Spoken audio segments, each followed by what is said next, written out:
भारत के 1971 की युद्ध की शानदार जीत एक ऐसी घटना थी जिसने भारतीय उपमहाद्वीप के भविष्य को हमेशा के लिए बदल दिया। उस समय भारतीय सेना और नौसेना पाकिस्तान से बेहतर थी, लेकिन पाकिस्तान ने, जिसके पास आधुनिक लड़ाकू विमान थे, भारतीय वायुसेना के लिए एक बड़ी चुनौती पेश की थी। क्योंकि 1971 के युद्ध से पहले पाकिस्तानी वायुसेना ने संयुक्त राष्ट्र अमेरिका से प्रशिक्षण और सलाह प्राप्त किया था, लेकिन फिर भी भारतीय वायुसेना ने अपने शौर्य और साहस के दम पर दुश्मन के ठिकानों को कुचलती रही। और यही वजह थी कि युद्ध के अंतिम दिनों में पाकिस्तानी वायुसेना दहशत की स्थिति में चली गई थी। तो आज के इस वीडियो में हम भारतीय वायुसेना के ऐसे पराक्रम के बारे में जानेंगे जिसमें भारतीय सेना ने न सिर्फ पाकिस्तानी वायुसेना में दहशत का माहौल फैला दिया था, बल्कि हमारी वायुसेना पाकिस्तान के काफी अंदर तक घुस गई थी और पाकिस्तानी वायुसेना कुछ भी नहीं कर सकी थी। तो इस वीडियो के अंत तक बने रहें। 1971 की लड़ाई पाकिस्तान द्वारा अपने पूर्वी क्षेत्र में बंगाली मुक्ति संघर्षों के निरंतर दमन से प्रभावित थी।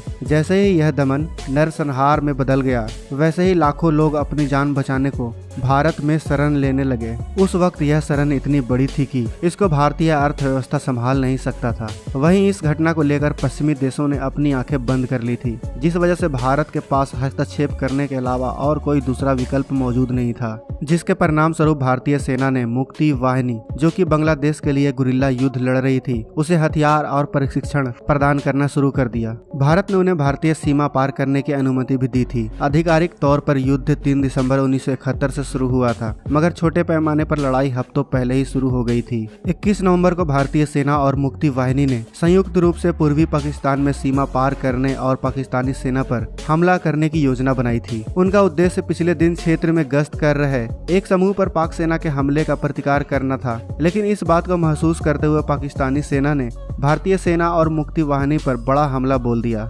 लेकिन इस हमले में पाक सेना भारतीय सेना को पीछे हटाने में असमर्थ थी, जिसे देखते हुए पाकिस्तानी सेना ने अपनी वायुसेना से मदद मांगी, जिसके बाद अगली सुबह पाकिस्तानी सेबर विमान पाकिस्तानी सेना के मदद के लिए पहुंची। हम आपको बता दें कि अमेरिका से मिले सेबर विमान को उस समय उन्नत विमानों में से एक माना जाता था। वहीं अधिकांश भारतीय लड़ाकू विमानों में मुख्य हथियार के तौर पर केवल 20 से 30 मिलीमीटर की बंदूकें ही थी। वहीं दूसरी ओर पाकिस्तान के पास अमेरिका द्वारा दी जाने वाली अत्याधुनिक साइड विंडर मिसाइल और फेज आर 530 मिसाइलें मौजूद थी। यहाँ तक कि पाकिस्तान के पास मौजूद चीनी निर्मित मिग विमानों में भी साइड विंडर मिसाइलें मौजूद थी। हालांकि 1965 के युद्ध के दौरान भारत ने अपेक्षाकृत सस्ते मगर लचीले नाटी विमानों के साथ सेबर को हराया था, जिसका फायदा भारतीय वायुसेना को 1971 के युद्ध में होने वाला था। भारतीय वायुसेना ने एक बार फिर सेबर के सामने अपने नेट विमान को तैनात किया। इस दौरान हमले में 2 सेबर लड़ाकू विमानों को भारतीय लड़ाकू विमान द्वारा मार गिराया गया, तो वहीं तीसरे सेबर को इतनी क्षति हुई कि उसने मैदान छोड़कर भागने में ही अपनी भलाई समझी।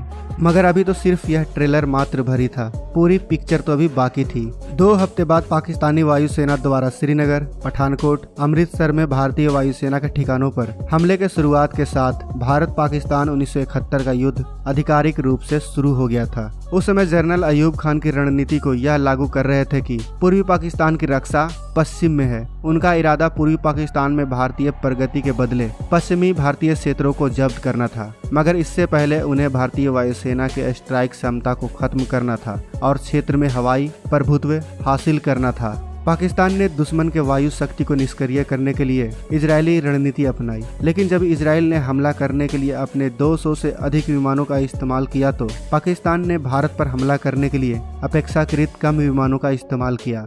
लगभग 50 लड़ाकू विमानों का इस्तेमाल करके भारत जैसे बड़े देश के युद्धक विमानों को नष्ट करना पाकिस्तान के लिए केवल भ्रम था। पाकिस्तानी वायुसेना ने सैन्य ठिकानों को सुविधाजनक बनाने वाले भारतीय हवाई ठिकानों, शस्त्रागार, रेलवे लाइन जैसे रणनीतिक ठिकानों पर हमला किया, लेकिन इस हमले में कोई ज्यादा हताहत नहीं हुआ। वहीं दूसरी ओर भारतीय वायुसेना ने उसी रात पूर्व और पश्चिम दोनों जगहों पर पाकिस्तानी ठिकानों पर जोरदार हमला किया। भारतीय वायुसेना के कैमरा और AN-12 ने दुश्मन के संचार नेटवर्क, हथियार और ईंधन के भंडार को नष्ट कर दिया था। भारत के खिलाफ हमले के लिए जुटाए गए बड़े शस्त्र बलों को भारतीय वायुसेना मुख्य रूप से निशाना बना रही थी। इसके अलावा राजस्थानी रेगिस्तान में पाकिस्तानी सेना भारतीय सेना के सामने कहीं नहीं टिक सकी।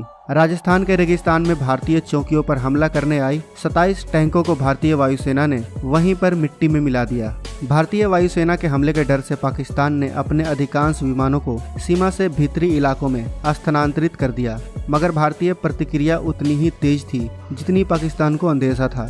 जब भारतीय लड़ाकू विमान हमले के लिए पहुंचे तब पाकिस्तानी विमानों को नहीं देखा गया। भारतीय लड़ाकू विमानों का लक्ष्य जितना हो सके उतना नुकसान पहुंचाना था। ऐसे ही एक उड़ान में लेफ्टिनेंट अरुण प्रकाश ने रावलपिंडी के पास अमेरिकी पायलट चक ईगर के विमान को दुर्घटनाग्रस्त कर दिया। रनवे पर अमेरिकी विमान दुर्घटनाग्रस्त होने से नाराज ईगर ने भारत पर सीधा हमला करने के लिए पेंटागन को एक आपातकालीन संदेश भेजा, जिसमें कहा गया था कि यह हमला सीधा अमेरिका पर था। लेकिन ऐसा कुछ नहीं हुआ, क्योंकि व्हाइट हाउस में ईगर जैसे लोगों से ज्यादा सामान्य ज्ञान के लोग थे। भारतीय वायुसेना में प्रतिनियुक्ति पर अरुण प्रकाश बाद में भारतीय नौसेना के कमांडर इन चीफ बने। उसी समय भारतीय वायुसेना ने पहले ही पूर्वी पाकिस्तान में अपना प्रभुत्व स्थापित कर लिया। भारतीय वायुसेना द्वारा भारी बमबारी के कारण पाकिस्तान के हवाई अड्डे और संचार प्रणाली पूरी तरह नष्ट हो गए। दिसंबर 1971 को पाकिस्तान के लिए यह स्थिति और खतरनाक हो गई जब हमले का जिम्मा MiG-21 को दिया गया।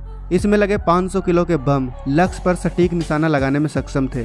MiG-21 विमानों ने पाकिस्तानी वायुसेना के ठिकानों पर आग लगा दी, जिससे पाकिस्तानी लड़ाकू विमान उड़ान भरने में असमर्थ हो गए। 8 दिसंबर 1971 को हंटर विमानों ने उड़ान भरी और सीमा से लगभग 120 किलोमीटर दूर पाकिस्तान के मुरीर हवाई अड्डे पर हवाई हमला बोल दिया। इस समय पाकिस्तान के हवाई अड्डे पर 5 सेबर विमान मौजूद थे। उनमें से एक जो उड़ान भरने के लिए तैयार ही हुआ था कि उस पे भारतीय हंटर द्वारा हमला कर दिया गया, जिसके कारण 5 विमान वहीं पर जलकर राख हो गए। बाद में भारतीय वायुसेना के प्रभाव के कारण पाकिस्तानी वायुसेना को सीमित भूमि का सामना करना पड़ा। वहीं समुद्र में भारतीय नौसेना द्वारा लगाई गई नाकाबंदी के कारण पाकिस्तान के पास पर्याप्त ईंधन भी नहीं था।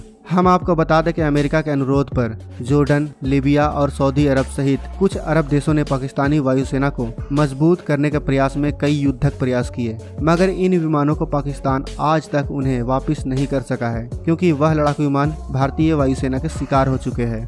पाकिस्तानी वायुसेना में भारतीय वायुसेना का कितना खौफ था, आप इस बात से अंदाजा लगा लो कि भारतीय वायुसेना के डर से पाकिस्तानी वायुसेना ने अपने लड़ाकू विमानों को ईरान में छुपा दिया था। 1971 के युद्ध में पाकिस्तान ने जहां 75 विमान गंवाए, तो वहीं भारत ने 45 विमान खो दिए। पाकिस्तान ने पश्चिम में लगभग 2800 उड़ानें भरी, तो पूर्व में केवल 30 विमानें ही भर सका। वहीं भारत ने पूर्व में लगभग 2000 उड़ानें भरी, तो पश्चिम में 4000 उड़ानें भरी। दूसरे विश्व युद्ध के बाद किसी युद्ध में यह पहला युद्ध था जिसमें इतनी सारी उड़ानें भरी गई थी। परिणाम स्वरूप भारतीय वायुसेना पूर्व और पश्चिम में पाकिस्तान पर पूर्ण वायु प्रभुत्व स्थापित करने में सक्षम था। जब पाकिस्तान के खिलाफ युद्ध आकाश और समुद्र में हो रहा था, तब भारतीय सेना कश्मीर और पंजाब और सिंध के रास्ते आगे बढ़ रही थी। हमारा अगला वीडियो भारत पाकिस्तान के युद्ध के इसी लड़ाई के बारे में है, जिसमें हमारे वीर योद्धाओं ने पाकिस्तान के करीब 15,000 वर्ग किलोमीटर के क्षेत्र को जीत लिया था। तो दोस्तों, वीडियो अच्छी लगी तो वीडियो को लाइक और शेयर जरूर करें।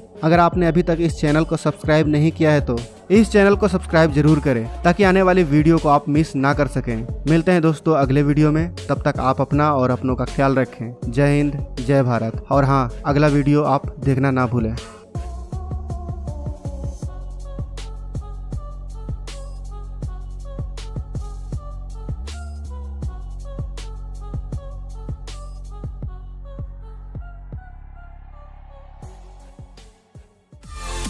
दोस्तों, अगर आपको ये वीडियो पसंद आए तो वीडियो को लाइक करें, सब्सक्राइब करें और इस घंटे को बजाय ऑल प्रेस करें हमारी वीडियो सबसे पहले देखने के लिए।